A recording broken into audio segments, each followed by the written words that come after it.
টেকনাফে কোস্টগার্ডের অভিযানে ৭,০০০ পিস ইয়াবাসহ একজন মাদক কারবারিকে আটক করা হয়েছে। বৃহস্পতিবার ১৩ আগস্ট বিকেলে কোস্টগার্ড মিডিয়া কর্মকর্তা লেফটেন্যান্ট কমান্ডার সাব্বির আলম সুজন এই তথ্য জানান।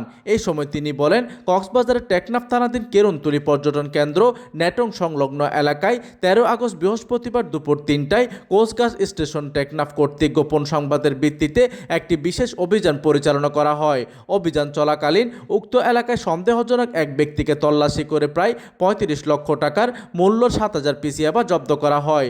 জব্দকৃত ইয়াবা ও আটককৃত মাদক কারবারির পরবর্তী আইনানুগ ব্যবস্থা গ্রহণের কার্যক্রম প্রক্রিয়াধীন রয়েছে।